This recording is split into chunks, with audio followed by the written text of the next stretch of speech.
У нас на Актюбинском области, город Кандагаш, Актюбе, Кандагаш. На перегруз штраф пришел на...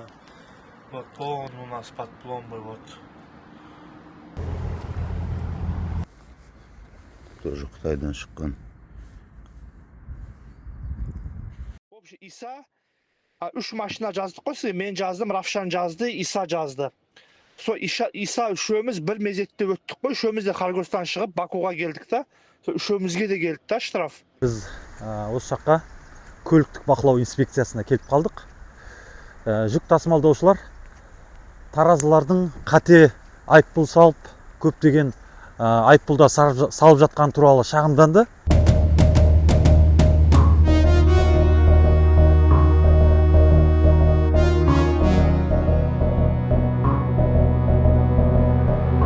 Төртеуі бірге Қытайдан зат алады да Азербайжанға апарады.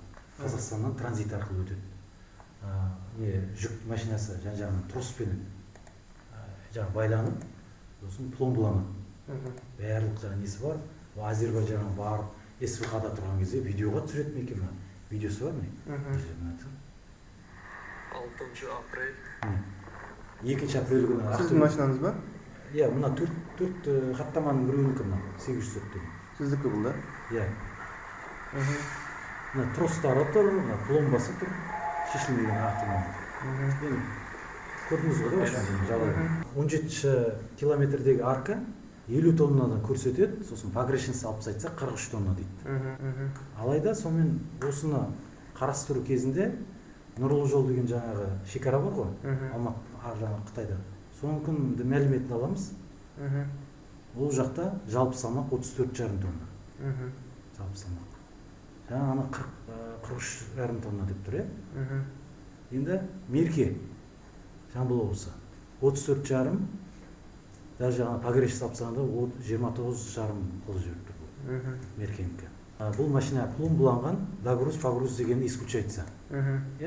Оған күмән болмау керек енді. Солярка құйғанның өзінде де ол плюс-минус 1 тонна максимум. Яғни 34,5, Нұрлы жолда да 34,5, и СМР бойынша да мына салыстырмалы кестені қойдық мұнеке. Көрдіңіз ба? Алматы ар жағы, мына жерде Меркеде меққа келді. Мына показательдер бәрі бір показательдер, яғни с учетом погрешенности деген бар ғой, ол емес, именно анықталған несі салмағы. Қандай погрешенность болып тұр.